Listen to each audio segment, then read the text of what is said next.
Bismillahirrahmanirrahim. Assalamualaikum warahmatullahi wabarakatuh. Alhamdulillahirrabbilalamin. Segala puji bagi Allah. Pada kesempatan kali ini kita masih dipertemukan dalam mata pelajaran pendidikan agama Islam. Anak-anakku sekalian yang dirahmati oleh Allah, pada kesempatan hari ini yang akan kita pelajari adalah bab 5 yang berkaitan dengan selamat datang wahai nabiku kekasih Allah Subhanahu wa ta'ala. Pada bab ini akan dijelaskan tentang maulidun Nabi Muhammad sallallahu alaihi wasallam, bagaimana Nabi Muhammad diutus menjadi rasul, kemudian bagaimana perjuangan Nabi Muhammad ketika berdakwah di Mekah. Sebagaimana yang ditampilkan pada peta konsep berikut ini, bahwasanya kalian dituntut untuk memahami 3 poin. 3 poin tersebut, yang pertama adalah mempelajari dan memahami kronologi masa kelahiran sampai masa dewasa Nabiullah Muhammad SAW. Kemudian poin yang kedua, mempelajari dan memahami peristiwa pengangkatan Nabi Muhammad sebagai nabi atau sebagai rasul. Kemudian poin yang ketiga, mengkaji dan memahami strategi dakwah Nabi Muhammad SAW di kota Mekah. Pada slide selanjutnya ini anak-anak, kita akan membahas terlebih dahulu bagaimana kehadiran sang kekasih Nabiullah Muhammad SAW. Artinya bagaimana Nabi Muhammad dilahirkan sampai masa remaja. Nabi Muhammad SAW lahir hari Senin tanggal 12 Rabiul Awal atau bertepatan dengan 20 April 571 Masehi. Tahun kelahiran Nabi Muhammad SAW disebut dengan tahun gajah. Nabi Muhammad lahir dalam keadaan yatim. Ayahnya Abdullah bin Abdul Muthalib wafat saat Nabi Muhammad SAW masih berusia 6 bulan dalam kandungan ibunya, yakni Siti Aminah. Saat bayi, Nabi Muhammad SAW diasuh oleh Halimatus Sa'diyah dari Bani Sa'ad, kabilah Hawazin. Di perkampungan Bani Sa'ad inilah Nabi diasuh dan dibesarkan sampai usia 5 tahun. Saat Nabi Muhammad memasuki usia 6 tahun, ibunya wafat. Ia pun diasuh oleh kakeknya, Abdul Muthalib. Kakeknya adalah seorang pemuka Quraisy yang sangat disegani. Nabi Muhammad mendapatkan kasih sayang dan perhatian yang sangat besar dari sang kakek. Namun sayang, hanya 2 tahun Nabi diasuh kakeknya. Abdul Muthalib meninggal saat Nabi Muhammad berusia 8 tahun. Kemudian nasib Nabi Muhammad selanjutnya diasuh oleh pamannya Abu Thalib sampai menginjak remaja. Sejak diasuh oleh pamannya, Nabi Muhammad SAW berkembang sebagai seorang anak yang mulai menginjak masa remaja. Disitulah Nabi Muhammad diperkenalkan oleh pamannya bagaimana cara menjalani hidup.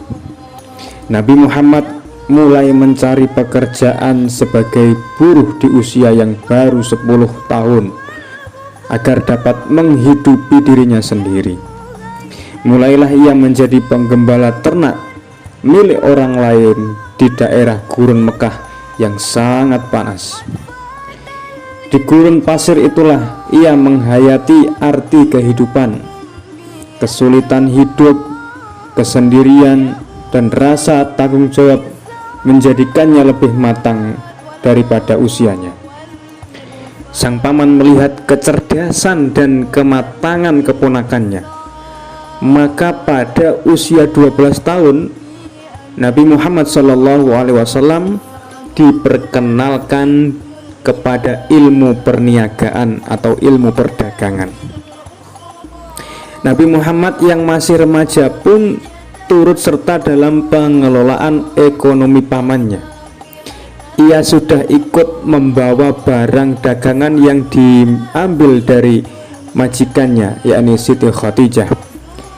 Hampir 3 tahun Nabi Muhammad mengikuti pamannya untuk menjajakan barang dagangannya.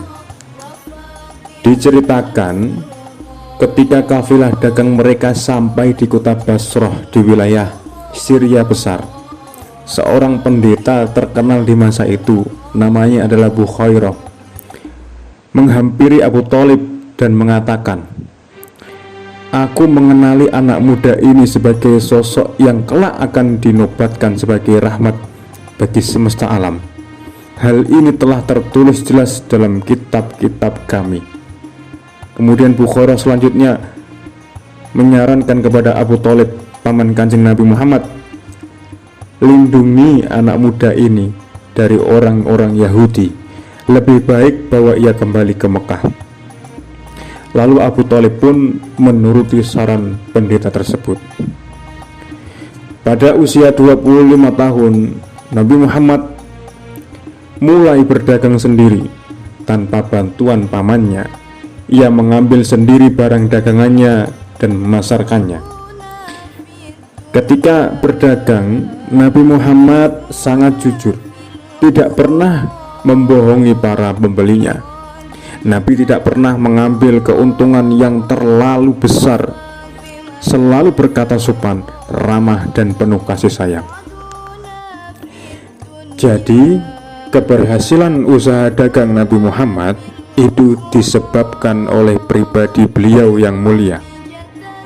Di antaranya, 1. Berpendirian teguh. 2.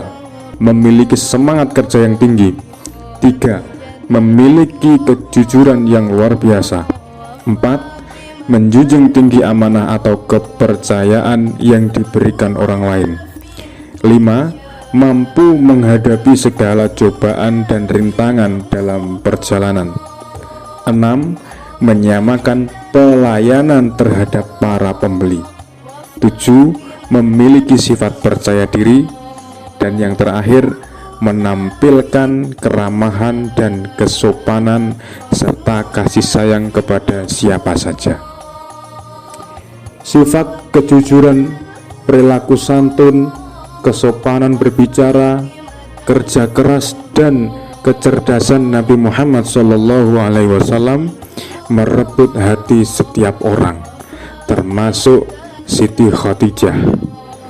Pertama-tama ia meminta Nabi Muhammad untuk memasarkan barang dagangannya ke Syria. Hasilnya luar biasa.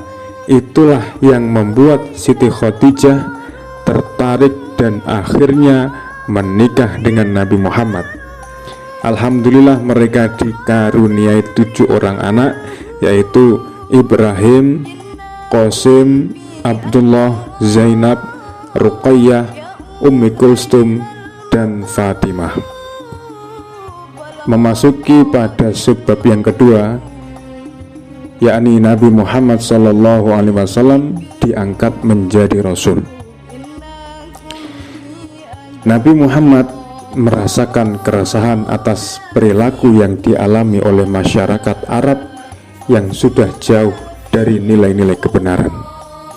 Kemudian Nabi Muhammad melakukan uzlah, mengasingkan diri di Gua Hira. Hal ini dilakukan oleh beliau berkali-kali.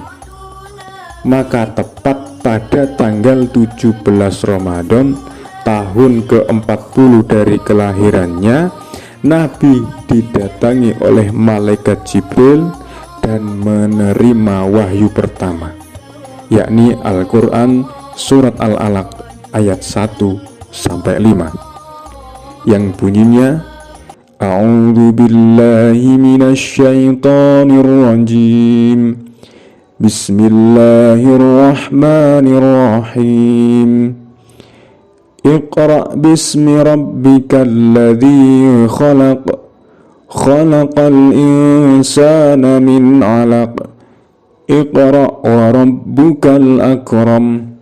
Alladzi 'allama bil qalam. Allamal insana ma lam ya'lam. Bacalah dengan menyebut nama Tuhanmu yang menciptakan. Dia telah menciptakan manusia dari segumpal darah. Bacalah, dan Tuhanmu lah yang maha mulia, yang mengajar manusia dengan perantara kalam. Dia mengajar kepada manusia apa yang tidak diketahuinya. Al-Quran Surat Al-Alaq ayat 1-5. Wahyu pertama inilah yang menandakan bahwa Nabi Muhammad dipilih dan diangkat oleh Allah untuk menjadi utusannya atau menjadi Rasul. Setelah wahyu pertama turun, malaikat Jibril tidak muncul lagi untuk beberapa lama. Sementara itu Nabi Muhammad terus menantikan wahyu berikutnya dan selalu datang ke Gua Hira. Dalam keadaan menanti itulah turun wahyu kedua, yaitu Al-Quran Surat Al-Mudaththir ayat 1-7, yang bunyinya, A'udzu billahi minasyaitonir rajim. Bismillahirrahmanirrahim. Ya ayyuhal muddaththir, qum fa'anzir, wa rabbaka fakabbir, wa thiyabaka fatahhir, warrujza fahjur, wa la tamnun tastakthir, wa li rabbika fasbir. Wahai orang yang berkemul atau berselimut, bangunlah, lalu berilah peringatan, dan agungkanlah Tuhanmu, dan bersihkanlah pakaianmu, dan tinggalkanlah segala perbuatan yang keji, dan janganlah engkau Muhammad memberi dengan bermaksud memperoleh balasan yang lebih banyak, dan karena Tuhanmu bersabarlah. Al-Quran Surat Al-Mudaththir ayat 1-7. Baik anak-anak, untuk video kali ini cukup sampai pada materi Nabi Muhammad diangkat menjadi Rasul. Namun untuk materi dakwah Nabi Muhammad di Mekah, silahkan kalian baca sendiri di buku paket. Dari saya kurang lebihnya mohon maaf. Billahi taufiq wal hidayah, waridha wal inayah. Assalamualaikum warahmatullahi wabarakatuh.